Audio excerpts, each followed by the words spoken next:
예경 올리겠습니다. 나무 따싸 바가와또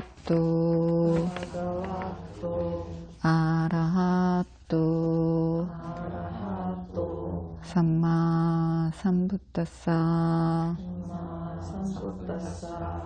나무 따싸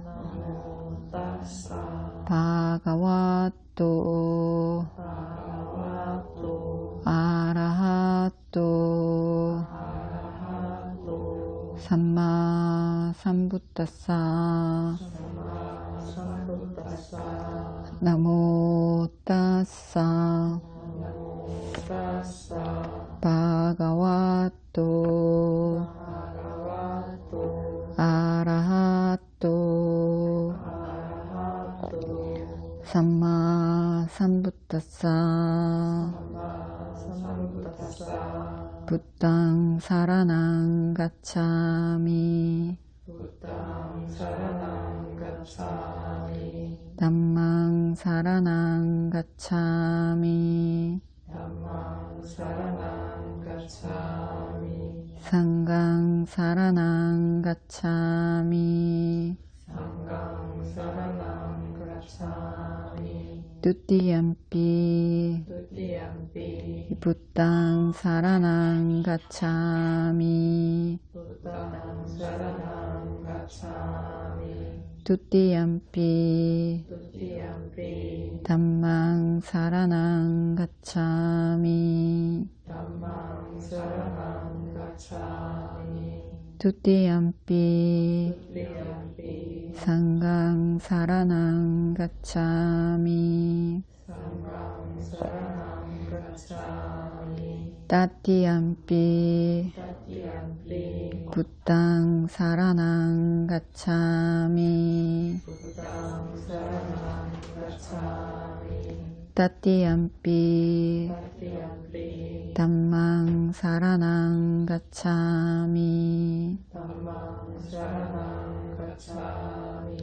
따띠얌피 상강 사라낭 가차미 5개 받겠습니다. 바나디빠따 웨라마니 시카빠당 사마디야미 아딘나다나 웨라마니 시카빠당 사마디야미 까메수미차차라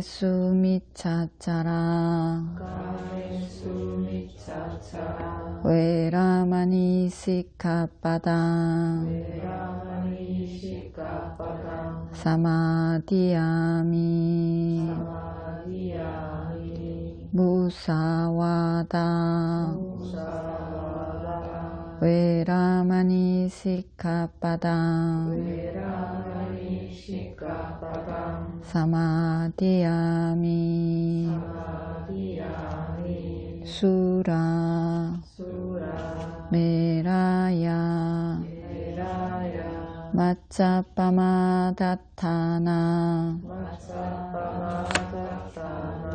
웨라마니 시카빠당 사마디야미 이다메실라 마카팔라냐나사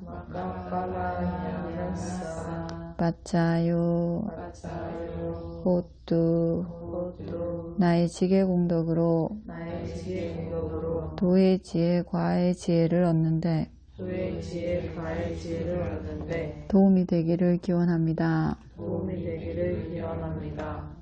우리말 해야 되죠. 살아있는 생명을 죽이지 않겠습니다. 살아있는 생명을 죽이지 않겠습니다. 주지 않는 물건을 갖지 않겠습니다. 주지 않은 물건을 갖지 않겠습니다. 잘못된 성관계를 하지 않겠습니다. 잘못된 성관계를 하지 않겠습니다. 거짓말을 하지 않겠습니다. 거짓말을 하지 않겠습니다. 정신을 혼미하게 하는 약물이나 정신을 흥미하게 하는 약물이나 술을 마시지 않겠습니다. 술을 마시지 않겠습니다.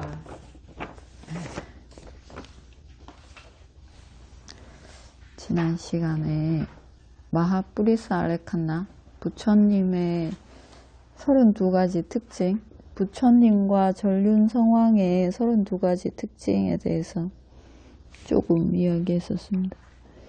그 마하뿌리사 알레칸나, 레칸나 숫다를 설하셨는데 부타는 이렇게 매우 아름다웠습니다. 용모가 아름다운데 사람들이 부타를 보고 아름답다고 느끼는 거죠. 아름답다고 느끼는데 왜 아름답다고 느끼는지는 이제 몰랐습니다. 왜 부타를 보면 아름답다고 생각이 들까? 이걸 모르고 하여튼 보면 아름다운 거죠. 아름답다는 건 알겠는데 왜 저 사람을 보고 아름답다고 느낄까? 이런 생각을 했었습니다. 사람들이 하나하나 뜯어보는 거죠. 왜 아름답다는 생각이 들까? 그래서 이거를 아난다 존자가 부처님에게 여쭈었습니다. 사람들이 부처님 보고 아름답다고 생각하는데 왜 아름답다고 생각할까요? 그러니까 이제 그거에 대해서 설하셨습니다. 부처님이 레칸나 숫다라고 특징경 설하셨습니다. 이 특징, 32가지 특징이 있다고 하는데 전륜성왕과 부타는 32가지를 다 갖추고 그냥 바람이를 채우죠. 우리도 바람이를 채우고 사니까 우리는 뭐 한 가지, 두 가지 있기도 하고 32가지 중에 10가지가 있기도 하고 이렇게 각자 다르게 있습니다. 32가지 다 있는 사람은 전륜성왕과 부타 2가지밖에 없습니다. 그러니까 만약에 전륜성왕이 있다면 전륜성왕의 외모는 매우 다릅니다. 보통 사람과. 딱 보기에도 외모부터가 일반인과 전혀 다르게 보입니다. 이 32가지 특징이 어디에 나오냐면 인도의 베다 경전에도 나옵니다. 외도죠. 이 부처님 상가 아니라 외도들, 제사장들이 외우는 경전 중에 마하뿌리사레칸나라고 특별한 존재들이 가지는 특징에 대해서 설한 경전이 있었습니다. 부처님 출연하기 이전에도 제사장들이 이걸 외웠습니다. 외워서 공부해서 아는 거죠. 그래서 마간디라는 왕비 있죠. 마간디라는 왕비. 마간디 왕비의 부모가 자기 딸 마간디가 너무 아름다워서 이 아름다운 딸을 특별한 남자에게 시집을 보내야 되겠다 이렇게 사윗감을 고르고 있었는데 어느 날 마간디 왕비의 아버지가 숲에서 부처님을 만납니다. 우연히 만나서 너무 아름다운 거지. 남자 너무 아름다워서 꼭 내 딸이랑 결혼해 주십시오. 이러면서 여기서 서서 잠시만 기다리십시오. 가서 내 아내를 데리고 오겠습니다. 같이 이제 만나서 셋이서 만나서 내 딸을 당신한테 시집 보내겠습니다. 이러고 여기서 기다리십시오. 이러고 이제 간 거죠. 마을로 자기 집에 가서 아내를 불러왔습니다. 마간디의 어머니 불러왔는데 딱 이제 부처님이 기다리지 않고 그 자리에 기다리지 않고 그 발자국 자기의 발자국 부타의 발자국을 남기고 자리를 떠났습니다. 그 자리에 와서 보니까 발자국이 남아있는데 발자국이 그 보통 사람과 다른 거죠. 그러니까 마간디의 아버지 제사장은 이 자기 딸을 시집 보내야겠다는 생각에 혹 빠져서 이 발자국이 특이하다는 걸 모릅니다. 근데 마간디의 어머니는 그 발자국을 보고 이 사람은 내 딸과 결혼할 사람이 아니다 라고 압니다. 결혼해서 살 사람의 발자국이 아니다.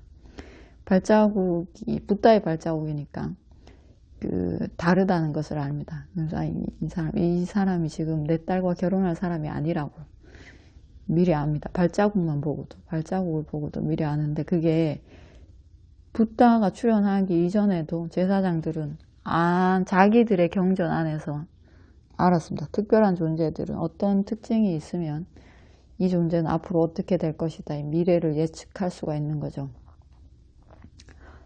그 32가지 특징은 이미 알고 있는 이제 경전에 나와 있는, 다른 경전에 베다에 나와 있는 것이고, 이 레칸나 수타에서 부처님이 설하신 것은 어떤 바라미를 쌓아서 이런 특징을 가지게 됐는가, 이걸 설하십니다.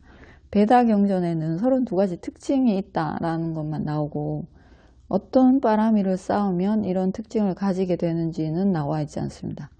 그리고 이런 특징을 가지면 또 어떤 결과들이 따라오는가, 왜 이런 외모가 있으면 그 사람한테는 어떤 능력들이 따라붙는가, 어떤 환경 조건들이 따라오는가, 이것도 부처님이 설하십니다. 그러니까 원래 있는 것은 32가지 특징이 뭐가 있다, 이거는 이제 다른 경전에 있었고, 붓다가 설하신 것은 이 32가지 특징을 어떤 바라미를 쌓으면 가지게 되는가, 그리고 이런 특징을 가지면 그 사람한테는 어떤 조건들이 주어지는가, 어떤 결과들이 따라오는가, 이거를 붓다가 설하십니다. 아난다 존자가 물어서 왜 사람들이 붓다를 보고 부처님을 보고 아름답다고 생각합니까? 이걸 물었을 때 부처님이 이 붓다라는 존재는 이런 특징이 있다. 그리고 이런 특징은 이런 바라미를 채워서 나타나고, 이런 외모가 있으면 어떤 결과들 그 사람은 항상 따라다닌다. 이걸 설하시는 겁니다. 그러니까 우리가 빠라미는 선업이죠. 선업 중에서도 선업입니다. 빠라미의 결과로 나타나는 특징이 있고, 불선업의 결과로 나타나는 특징도 있습니다. 우리 외모라는 게 업의 결과죠. 깜마자루빠, 업의 결과로 나타나는 건데, 이게 불선업을 지어도 그 흔적이 남습니다. 몸에 흔적이 남고, 선업을 지어도 흔적이 남고, 불선업을 지으면 안 좋은 흔적이 남겠죠. 아름답지 않습니다. 그리고 빠라미를 채우면 당연히 제일 좋은 거니까 좋은 흔적을 남깁니다. 그게 외모인 거죠. 외모. 이것도 인간의 외모, 그러니까 축생이나 천신의 외모가 아니라 인간의 외모에 두드러지게 나타납니다. 왜 인간의 외모에 나타나냐 하면, 인간으로 있을 때 그 자기가 지은 빠라미의 결과들을 받습니다. 천신으로 나서 빠라미의 결과를 받기도 하지만 인간으로 났을 때만큼 분명하게 받지 않습니다. 그러니까 인간의 외모 빠라미의 결과가 인간으로 났을 때 두드러지게 나타나고, 그리고 그 결과도 인간으로 있을 때 제일 많이 두드러지게 받습니다. 그리고 빠라미를 채울 때도 인간생일 때 제일 많이 채웁니다. 두드러지게 채우고, 그리고 결과도, 외모적인 결과도, 그리고 환경적인 결과도 인간으로 나 있을 때 제일 많이 받습니다. 제일 첫 번째 시작하는 게 발바닥부터 시작합니다. 발바닥, 붓다의 발바닥. 붓다와 전륜성왕의 발바닥에서 시작합니다. 발바닥부터 시작하는데, 발바닥이 부처님의 발바닥, 발이 아니라 발바닥은 다들 아시죠? 납작합니다. 우리 신발 신고 이렇게 발을 땅에 디디면 신발이 땅에 이렇게 다 닿지 않습니까? 신발 자국이 다 나타나죠. 다 나타나는 것처럼 붓다의 발바닥이 이렇게 땅에 이렇게 딱 흙에 짚으면, 디디면 그 발자국이 흙에 전체적으로 다 그 자국이 남습니다. 이게 붓다와 전륜성왕이 가지는 첫 번째 특징입니다.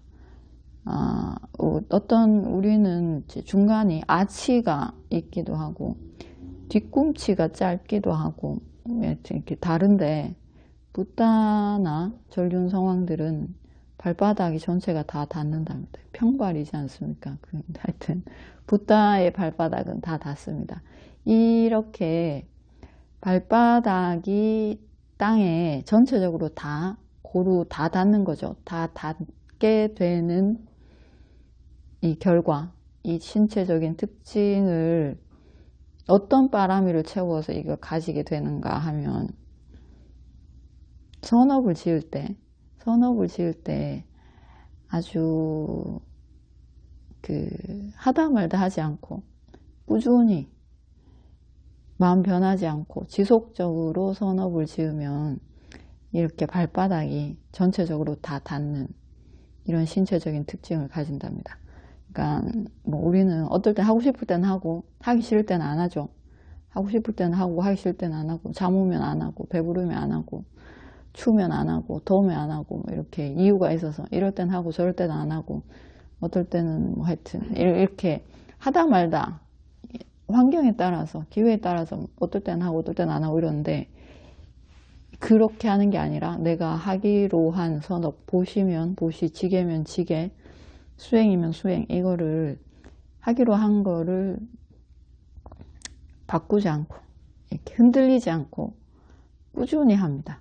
꾸준히 한 선업의 결과 그러니까 무언가를 하기로 했을 때 외부 조건에 의해서 기후나 비가 온다거나 눈이 너무 많이 온다거나 뭐 도둑이 든다거나 불이 났다거나 이렇게 외부 조건에 의해서 못하게 되기도 하고 때로는 남이 방해하지 않는데 외부 조건이 아닌데 내 마음이 하기 싫거나 화가 나거나 아니면 다른 더 즐거운 것이 있거나 아니면 뭐 더 자고 싶거나 내 마음이 변해서 내가 하기 싫어져서 안 하기도 합니다. 하기로 한 거를 이 두 가지 조건으로 하기로 한 게 방해받죠. 하기로 한 게 이제 취소됩니다.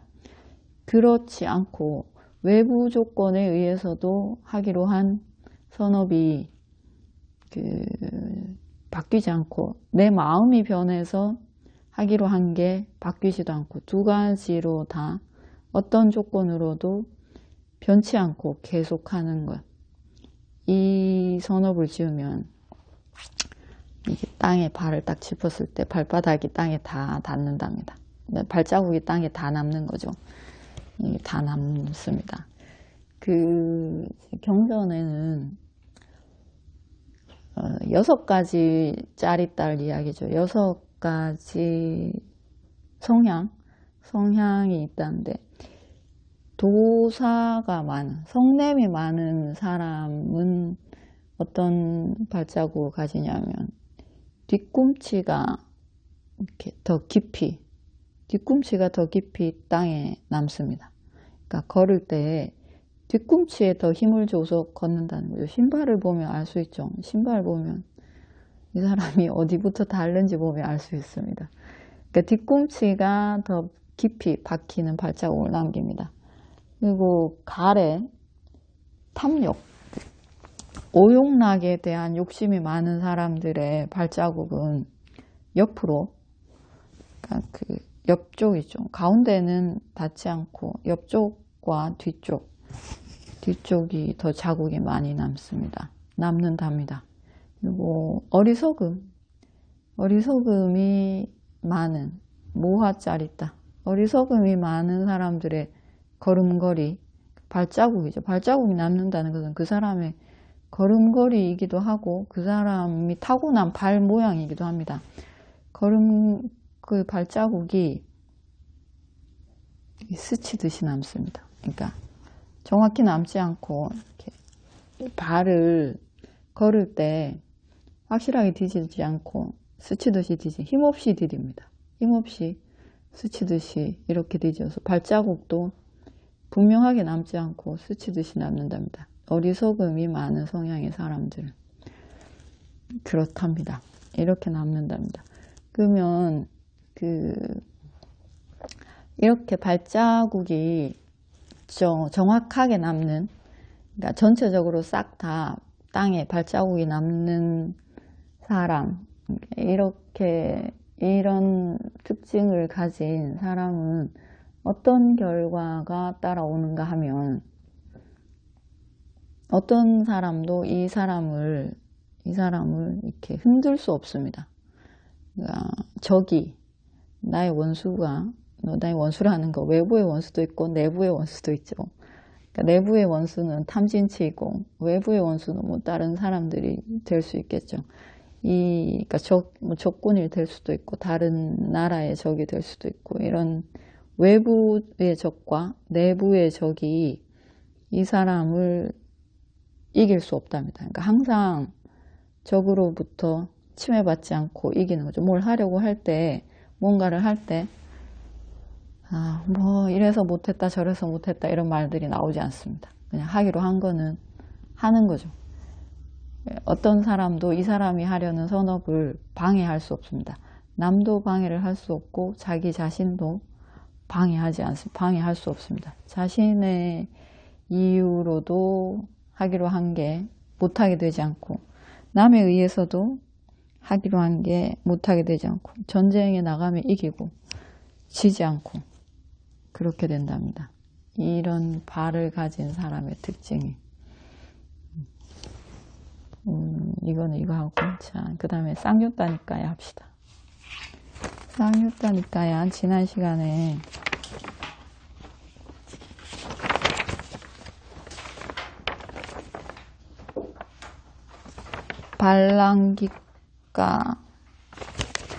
발랑기가경 할 차례죠. 문단번호 190번 발랑기가경 이거 읽읍시다. 부탁께서는 라자가시의 먹이를 주는 중림정사에서 지내고 계셨다. 발랑기가 바라도아자 제사장은 바라도아자 곶다 제사장이 집에서 나와 라고 들었다. 그는 화나서 불쾌한 마음으로 붓다께 찾아갔다. 찾아가서 아무런 말 없이 그때 붓다께서는 발랑기가 바라도아자 제사장의 생각을 자신의 마음으로 아시고 발랑기가 바라도아자에게 개송으로 읊으셨다. 어리석은 이는 범하지 말아야 할 순수하고 범례 없는 아란에게 누를 범한다. 고운 먼지를 바람을 마주보고 날리는 것처럼 어리석은 이는 악업을 덮어 쓴다 라고 말씀하시자 발랑기가 바라도아자 제사장이 붓다께 오 곶다마시여 환희롭습니다. 저는 존귀하신 붓다께 담마의 상가에 귀의합니다. 스승이시여 저는 곶다마 붓다의 곁에서 출가하고 싶습니다. 비쿠가 되고 싶습니다. 발랑기가 바라도아자 제사장은 붓다의 곁에서 출가하여 비쿠가 되었다. 얼마 지나지 않아 아꼬사카 그래서 치밀하고 맹렬한 정진으로 열반을 향해 쏘아놓은 마음으로 지냈다. 나와 자출가하는 훌륭한 가문의 아들들이 성취하는 아라한과라는 결과가 있다. 세간을 넘어선 성스러운 수행의 종착지인 그 아라한과를 홀로 지낸 지 오래지 않아 바로 이번 생에 직접 특별한 지혜로 목도하고 완성시켜 지냈다. 다시 태어남이 말라버렸다. 활정도를 닦음을 마쳤다. 해야 할 일을 마쳤다. 이익을 위해 다른 할 일이 없다라고 알았다. 발랑기가 바라도아자 비쿠는 아라한 중에 한 분이 되었다. 발랑기가경 발랑기가 바라도아자 제사장이 자기 친구 바라도아자 곶다 제사장이 곶다마 붓다의 문화에 들어가서 이제 비쿠가 되었다라는 말을 듣고 이교도로 이제 전향한 거죠. 그래서 자기가 보기에는 이제 화가 나서 붓다를 찾아간 거죠. 붓다 찾아가서 말없이 서 있었습니다. 서 있는 것은 서 있었다는 뜻은 무례한 겁니다. 부처님 앞에 있는 거 앉아야 됩니다. 저쪽에서는 앉아야 됩니다. 스승보다 높은 위치에 있으면 안 됩니다. 앉아야 됩니다. 아래에 앉아야 되는데 부처님 앞에서 앉지 않고 서 있은 거죠. 무시한다는 뜻입니다. 높은 위치에 있다는 뜻입니다. 그래서 서 있었습니다. 적절한 자리에 그냥 매우 무례하게 서 있은 거죠. 그러니까 말도 없이 아무 말 없이 인사도 없이 그냥 이제 서 있습니다. 그러니까 붓다께서 이 발랑기가 바라도아자의 마음을 알고 어리석은 이는 범하지 말아야 할 순수하고 번뇌 없는 아란에게 누를 범한다. 고운 먼지를 바람을 마주보고 날리는 것처럼 어리석은 이는 악업을 짓는다. 그러니까 짓지 말아야 될 때 부담 죄가 없는데 그냥 자기 마음에 자기 친구가 부처님한테 가서 출가를 해서 화가 나서 있는 거죠. 그러니까 죄를 짓지 말아야 하는데 가서 그 성내는 마음으로 화난 마음으로 버티고 서 있는 거죠. 그러니까 누를 범하지 말아야 할 순수한 존재 아란에게 누를 범한다. 고운 먼지를 바람을 마주보고 날리는 것처럼 바람을 마주보고 이렇게 키를 켜면 먼지를 내가 다 덮어 쓰겠죠. 바람을 마주보고 날리는 것처럼 어리석은 이는 자기 스스로 악업을 짓는다. 짓지 말아야 될 때 악업을 지어서 자기가 그 악업의 결과를 다 덮어 쓰게 된다는 거예요. 그러니까 이 말을 듣고 발랑기과 바라도하자 제사장도 원래 순수한 거죠. 이 한 개송 하나에 마음이 싹 변했습니다. 변해서 환희롭습니다. 부처님 상가에 귀의하겠습니다. 이렇게 귀의해서 아란이 됩니다. 금방 아란이 참 쉽게 되는데 우리는 왜 안 되는 걸까? 그 다음 아행사가경 읽어보십시오. 191번.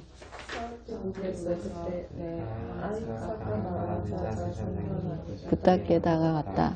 다가가서 붓다와 함께 반갑고 즐겁고 기억할 만한 인사를 나누고 나서 적절한 자리에 앉았다. 적절한 자리에 앉은 아행사가 바라도하자 제사장은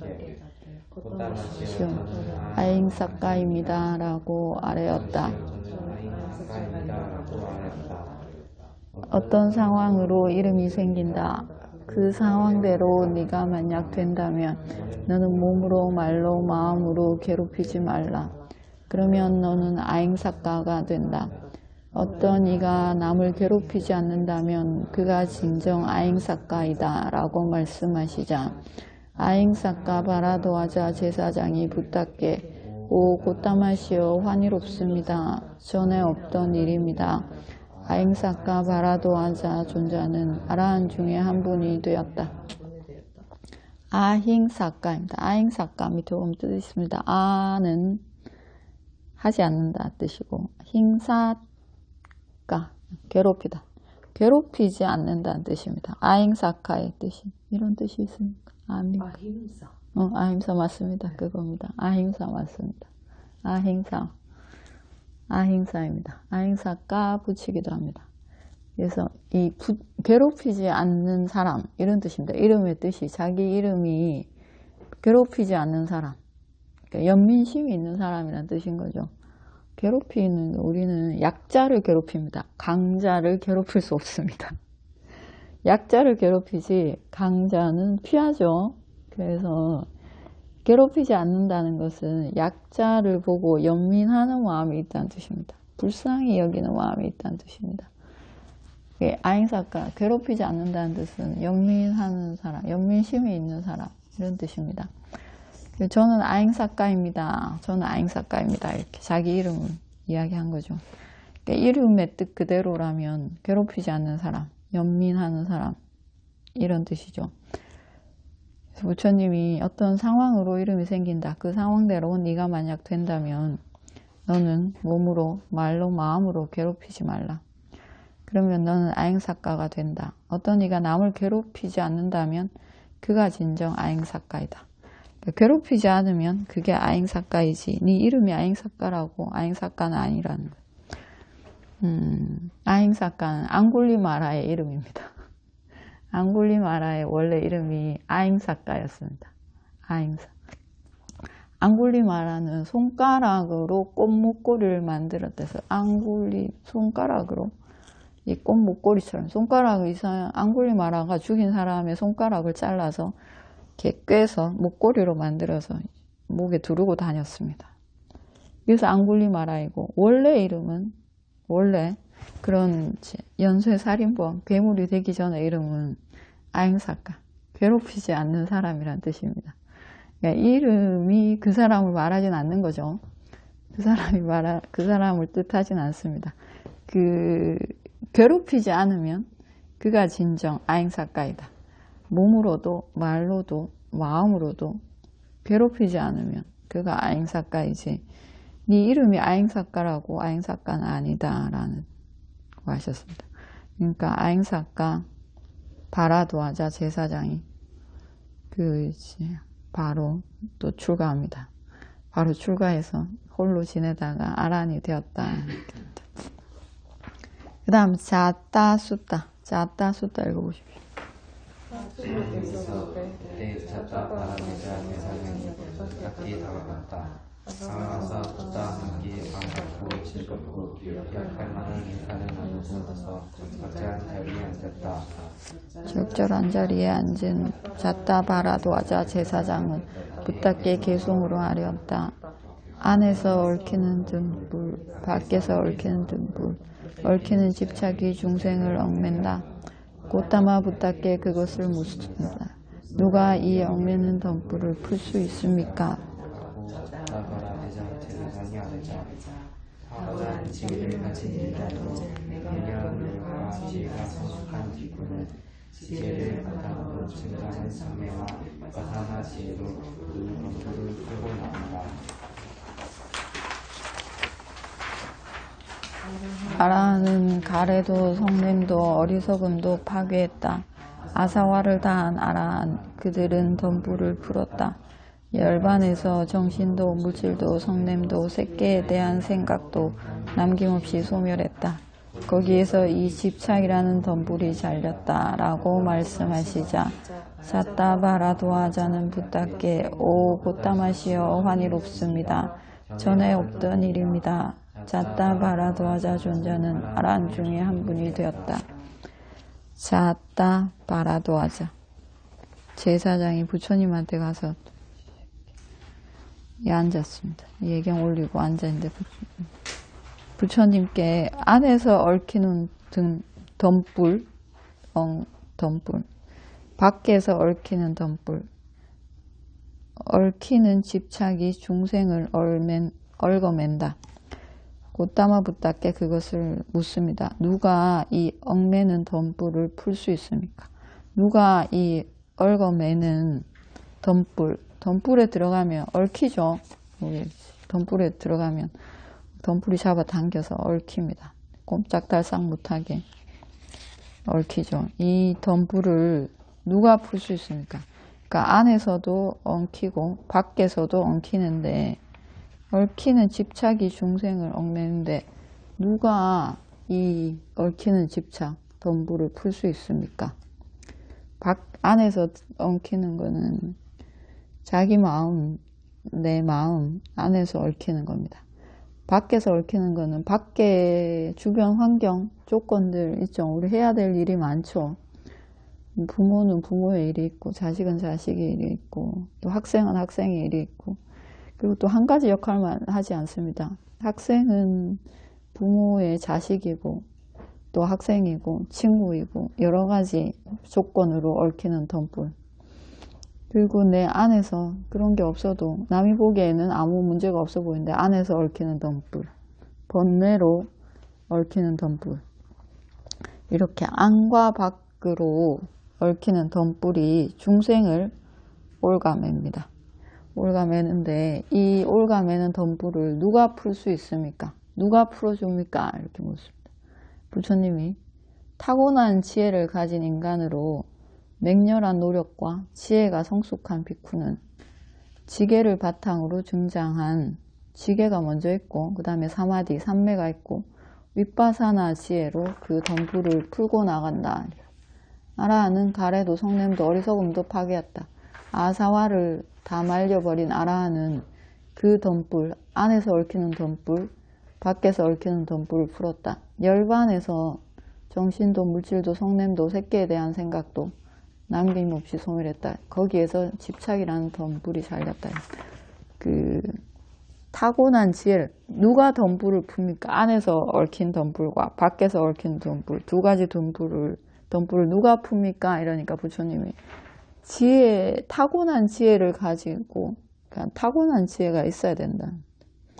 타고난 지혜를 가진 인간이 그냥 있지 않고 맹렬하게 노력하고 아주 맹렬하게 뜨겁게 노력하고 게으르게 노력하는 게 아니라 맹렬하고 끈질기게 노력해야 된다 이렇게 나옵니다.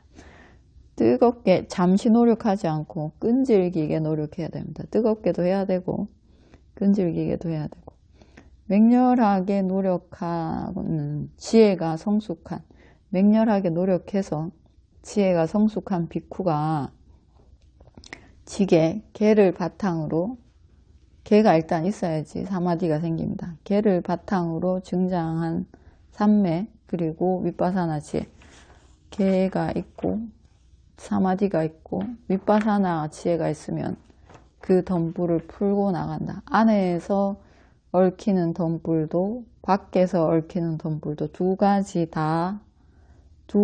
다를 타고난 지혜를 가지고 열심히 노력한 비쿠 그리고 지게가 있고 사마디가 있고 윗바사나 지혜가 있으면 이 안에서 얽히는 덤불도 밖에서 얽히는 덤불도 풀고 나간다는 거. 이제 덤불을 풀 수 있는 건 누가 풀어주는 게 아니라 멘토가 풀어주는 게 아니라 스승이 풀어주는 게 아니라 자기가 지혜가 있어야 되고 그리고 맹렬하게 노력해야 되고 노력하다 말다 대충 하는 것도 아니고 아주 뜨겁게도 해야 되고 끈질기게도 해야 되고 그리고 개가 있어야 되고 사마디와 윗바사나 지혜가 있으면 풀고 나간다는 겁니다. 아라한은 가래도 성냄도 어리석음 세 가지를 파괴했다. 아사와를 다한 아라한 아사와는 네 가지죠. 그 고름 아사와의 뜻이 오래오래 이제 그 독한 독주가 된 익은 술 또는 상처가 아물려면 이게 굳어야 되죠. 상처가 굳어야 되는데 굳지 않고 계속 고름이 맺혀서 고름이 흐르는 것을 아사와라고 합니다. 두 가지 다 아프고 그리고 점점 더 심해지죠. 고름이 계속 맺히면 좀 심해집니다. 이 계속 중생을 뭐라 그래야 되나 취하게 하고 그 고름으로 계속 썩어 들어가게 하는 게 아사와입니다. 술에 취해도 썩어 들어가죠. 술을 계속 마시면 뇌가 썩죠. 몸이 썩습니다. 술을 계속 마시면 고름도 계속 썩게 만들죠. 그래서 계속 태어나게 하는 이 아사와 네 가지가 있습니다. 오욕락에 대한 취함, 오욕락에 취하는 것, 그리고 선정에 취하는 것, 그리고 유아견, 사견에 취하는 것, 그리고 어리석음에 취하는 것. 중생은 네 가지에 취하고 네 가지 상처가 아물지 않아서 계속 고름이 흐릅니다. 근데 취했기 때문에 아픈 줄 모르고 잘 다니죠. 잘 삽니다. 왜냐하면 취해서. 그 아사와를 다한 아라한 그들은 덤불을 다 풀었다. 그러니까 안에서 얽히는 덤불도 풀었고 밖에서 얽히는 덤불도 풀었다. 네 가지 덤불을 그 덤불 안 밖으로 덤불을 다 풀었다. 그러니까 덤불을 푸는 것은 누가 푸는 게 아니라 그 뭐라 그래야 되나 그 지혜 타고난 지혜도 있어야 되고 노력도 해야 되고 개도 지켜야 되고 그리고 윗바사나 지혜로 탐진치를 다 하면 덤불을 푼다는 겁니다. 열반을 보면 정신도 물질도 성냄도 그리고 색계 선정계죠. 색계 선정계에 대한 생각도 완전히 소멸한다. 거기에서 이 집착이라는 덤불이 완전히 잘린다. 덤불을 푸는 것은 집착이 잘리면 덤불이 저절로 잘립니다. 아라한이 남자가 출가를 했습니다. 출가를 했는데 이 여자가 아이를 낳은 거죠. 출가하고 나서 갓난아기를 낳아서 갓난아기를 혼자 키우려니까 너무 힘들지 않습니까? 남편 출가를 했고 그래서 이제 갓난아기를 데리고 남편한테 갑니다. 출가한 남자한테. 아기는 갓난아기고 먹고 살기 너무 힘드니까 다시 환속하라고 가는 거죠. 환속하라고 애를 안고 가서 다시 집으로 돌아와서 돈을 벌으라고. 가니까 이 아란이 됐습니다. 남편이 출가를 해서 아란이 이 여자가 가서 애를 이렇게 앞에 두고 옵니다. 그냥 나 못 키우겠으니까 책임져라 이러고 돌아오니까 아란이 그냥 아무 반응이 없는 거죠. 이렇게. 아이를 안지도 않고 그냥 쳐다만 보고 있는 거죠. 집착이 없으니까. 그래서 여자가 안 되겠다 싶어서 다시 안고 왔답니다. 집에 데려가서 자기가 키웠답니다. 집착이 없으면 일이 없습니다. 집착이 있어서 우리 일이 있습니다. 일이 많습니다. 그걸 푸는 거는 앞에서 말했듯이 타고난 지혜 있어야 되고 그냥 무작정 한다고 되지 않습니다. 타고난 거 있어야 됩니다. 타고난 지혜가 있어야 되고 그리고 맹렬하게 노력도 해야 되고 계로, 삼매로 그리고 위파사나 지혜로 아사와를 다 말리면 덤불, 안에 덤불도 밖에 덤불도 다 풀립니다. 덤불 좋아하지 않습니까? 우리는 그냥 가면 재미없죠. 그래서 덤불 사랑합니다. 그래서 풀지 않습니다. 그 다음에 수띠가경 읽어보십시오. 덮치고 계사지까지 어떻게 다가갔다. 따라가서 그따와 함께 반갑고 즐겁고 기억할 만한 다른 나누고 적절한 자리에 앉았다. 적절한 자리에 앉은 엽수가 바라디사 제사장은 부다의 곁에서 이 개성을 봤다. 세상에 어떤 제사장이 기가 있고 청진하더라도 청정하지 않다. 지혜와 실천이 완성되었다. 그는 청정하다. 다른 중생은 청정하지 않다라고 말한다.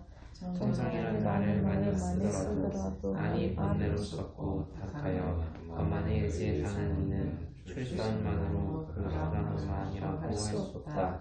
왕족도 제사장도 환인도 천민도 쓰레기 버리는 청소라 하더라도 맹렬히 열반을 향해 쏘아놓고 마음에 견고한 정신력이 있는 이는 거룩한 성장함에 도달한다. 이를 브라마나라고 한다. 라고 말씀하시자 숫가 가다는 받기에 오 가다미시아 환히 묻습니다. 전에 없던 일입니다. 숫자가라마다 존자는 아란 중에 한 분이 되었다. 수띠가 바라도하자. 바라도하자라 성인가 봅니다. 수띠가 바라도하자 제사장이 부처님께 가서 이제 인사를 하고 앉았습니다. 앉아서 부처님께 세상에 어떤 제사장이 개를 지키고 그리고 청빈하더라도 청정하지 않다. 이렇게 얘기한다. 어떤 이는 지혜와 실천이 완성되었다. 그는 청정하다. 다른 중생은 청정하지 않다. 청빈한 것과 청정한 것, 마음이 청정한 건 다르죠. 이렇게 이제 제사장이 읊으니까 부처님이 청정이라는 말을 많이 하더라도 안이 번뇌로 썼고 탁하여 거만의 의지에 사는 이는 출신만으로 그 출신 성분 있죠. 옛날에 신분이 있었으니까 제사장, 왕족, 그리고 상인, 농부, 천민 이런 신분이 있었죠. 그 출신만으로 브라마나 그 자체로 범천입니다. 범천, 이 제사장들을 브라마나라고 하는데 브라마나는 자기들은 제사장의 입에서 태어났다고 했습니다. 자기 엄마 밑에서 났는데 그 제사장이 그 범천의 입에서 났다고 하는 거죠. 범천의 입에서 나온 존재다.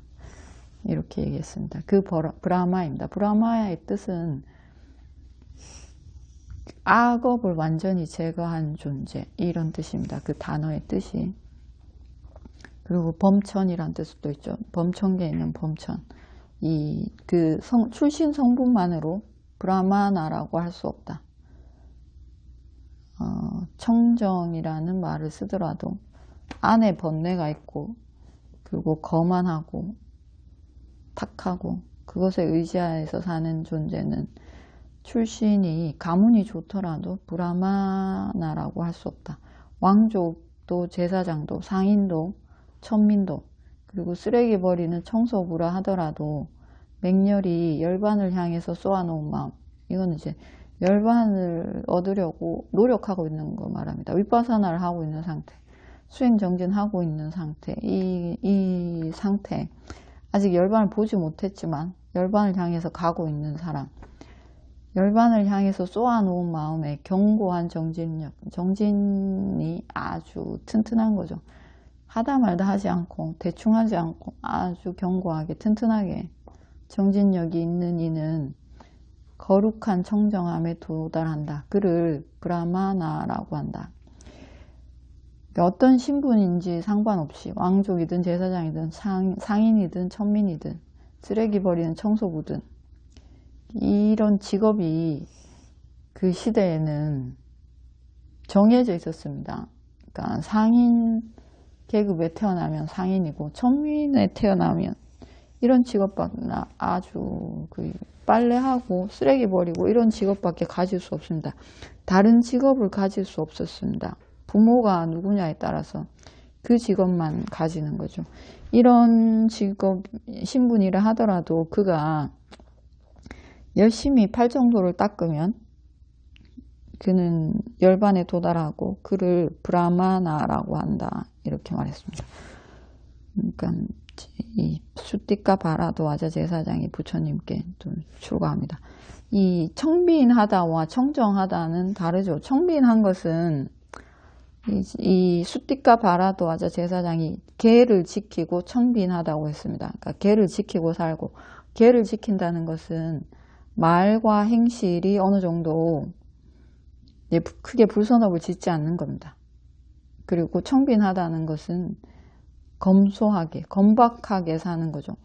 남이 보기에는 이 사람이 청빈하죠. 무욕이 없어서 마음이 청정해 보입니다. 하지만 계를 지키고 건박하게 산다는 것만으로, 무욕이 없어 보인다는 것만으로 그 사람의 마음이 완전히 깨끗하진 않다는 겁니다. 남이 보기에는 아주 깨끗해 보이는데 무력이 없으니, 그리고 계를 지키고 사니까 그렇게 보이는데 마음이 깨끗하지 않다는 겁니다.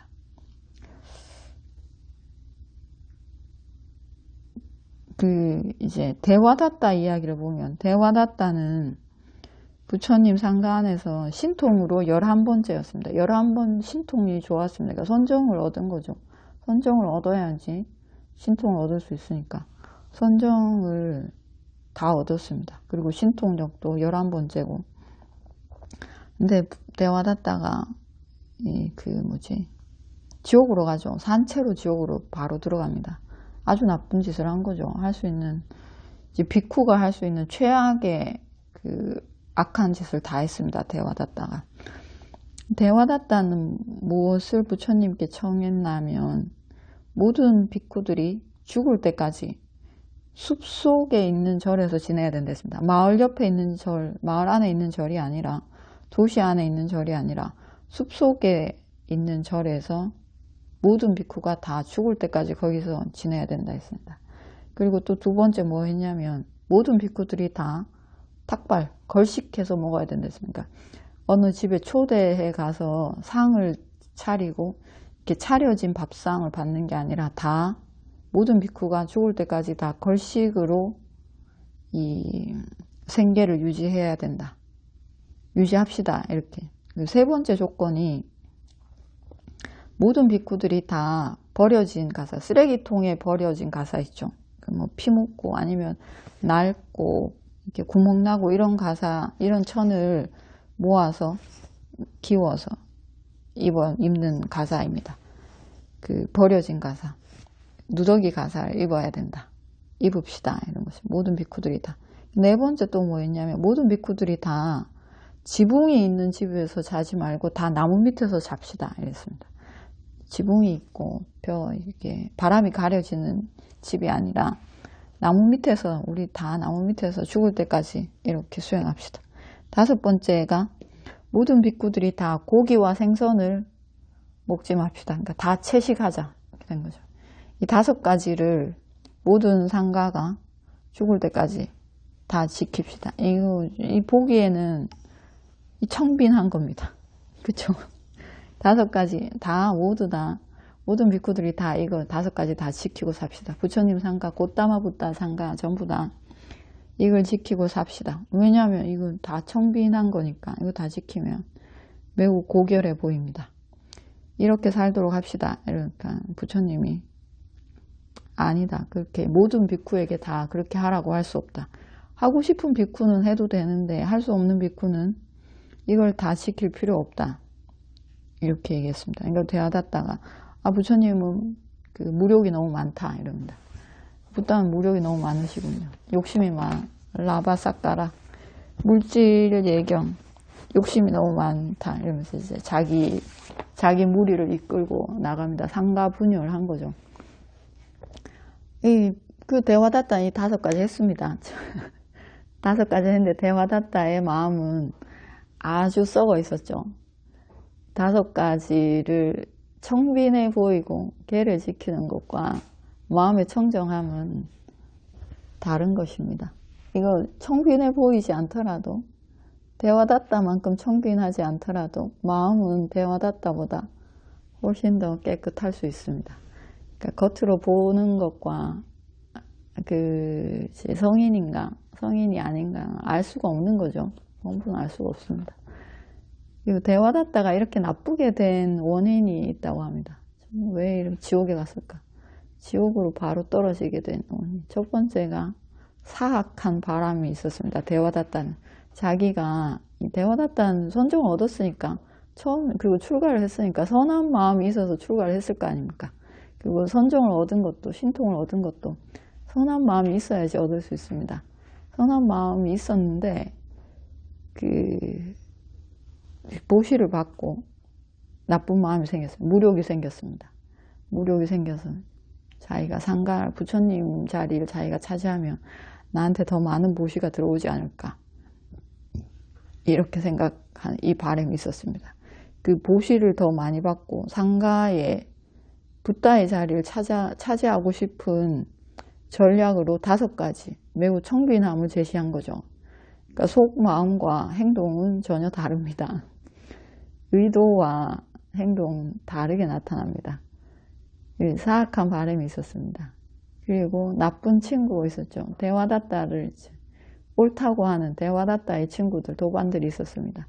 그리고 3번째가 뭐였냐면 대화다다가 이렇게 산채로 지옥에 가게 된 조건들이 대화다다는 아주 나쁜 짓을 했죠. 부처님을 죽이려고 많은 시도를 하고 그리고 그 과정에서 많은 사람들 죽였습니다. 대화다다가 부다는 못 죽이고 사람들 죽였습니다. 암살자들을 대화다다 죽였습니다. 시켜서 죽였죠. 이건 근데 이 3번째 조건이 뭐냐면 선정을 얻었습니다. 대화다다가 선정을 얻어서 아예 선정을 못 얻은 것도 아니고 아자따따 왕자 빈비사라 왕의 아들을 유혹할 때 자기 편으로 끌어들일 때 선정으로 자기가 얻은 선정으로 아자따따 왕자한테 가서 이제 신통을 보여주죠.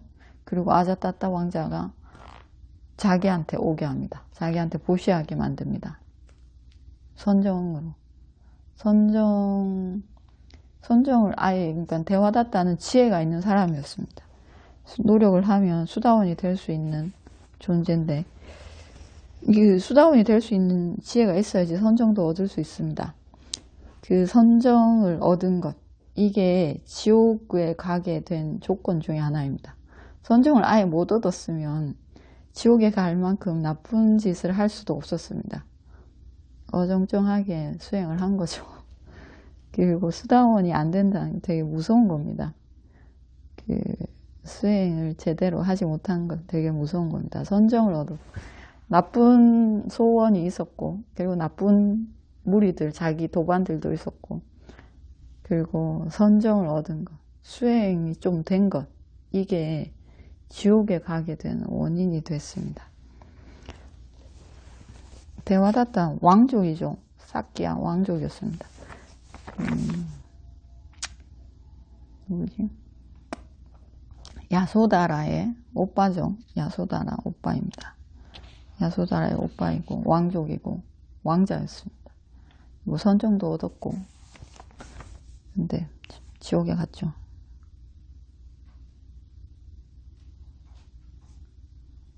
질문 있습니까? 질문 없습니까? 응?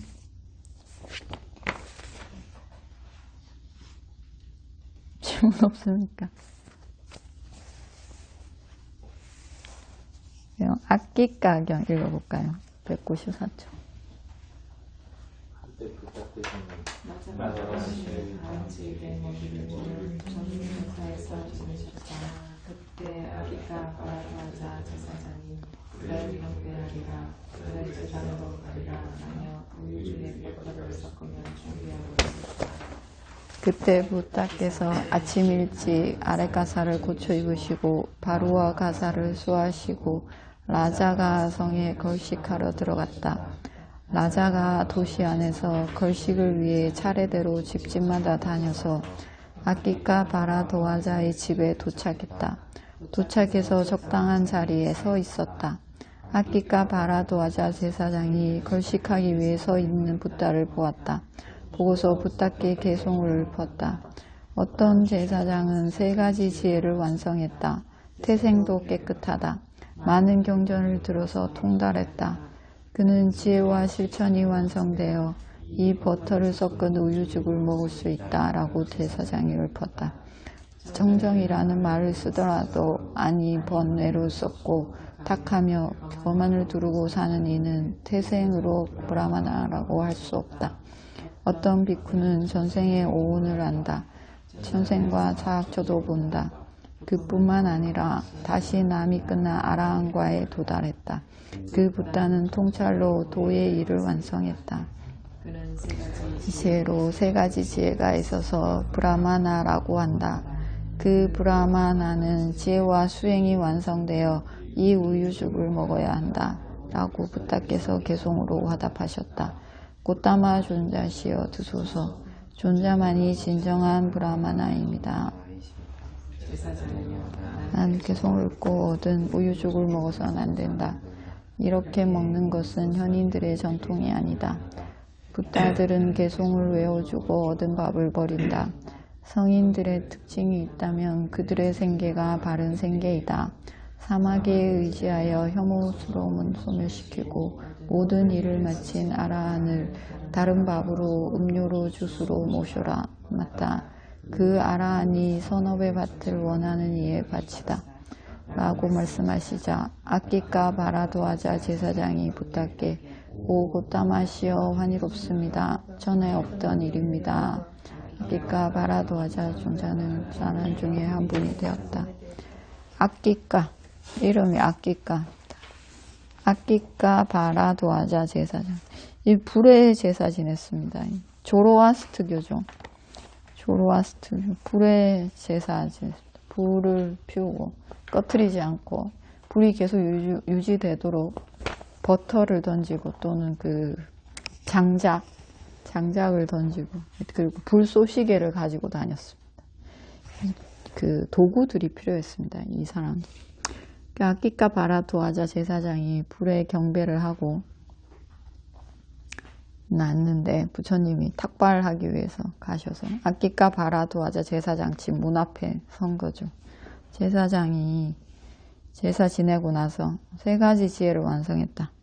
이건 제사장들이 말하는 지혜입니다.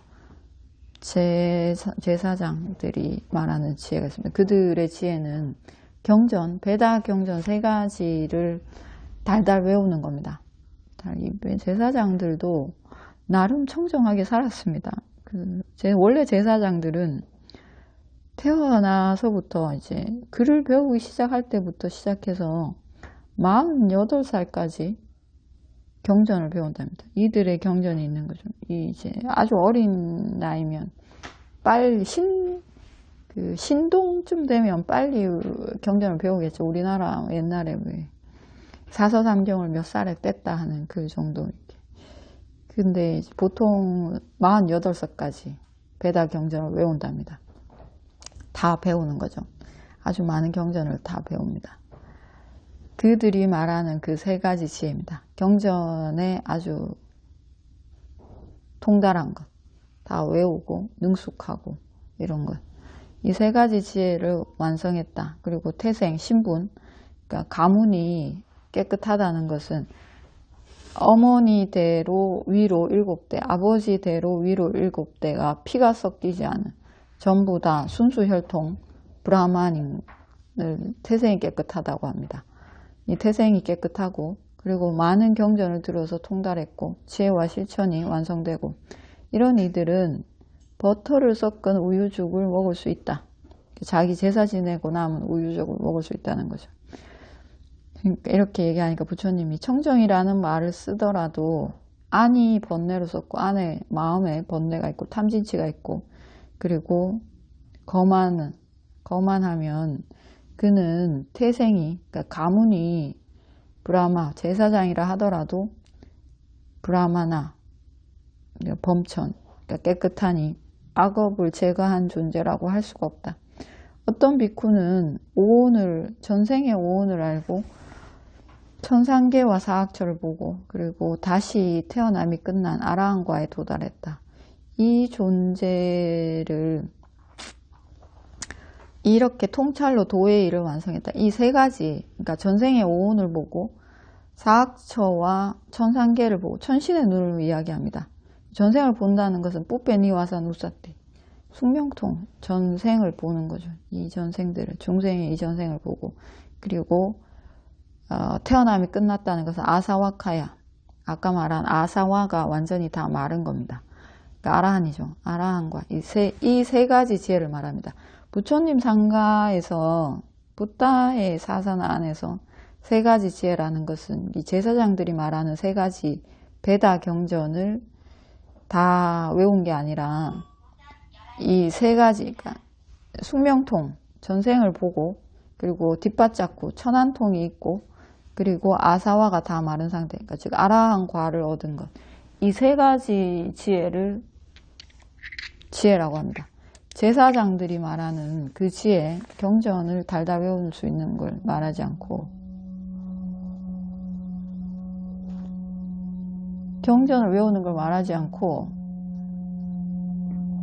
세 가지 지혜를 가진 걸 말합니다. 오늘 여기까지 합시다. 다음 시간에 이어서 하겠습니다. 회양하겠습니다.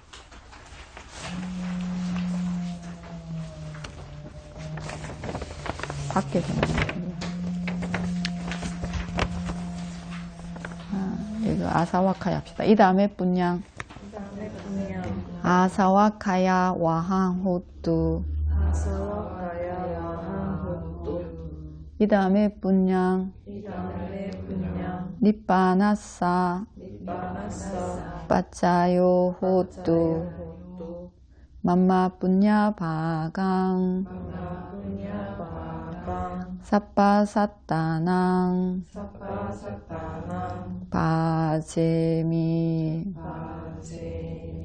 따사빠메 삼망 분야 바강 라반뚜 사두 사두 사두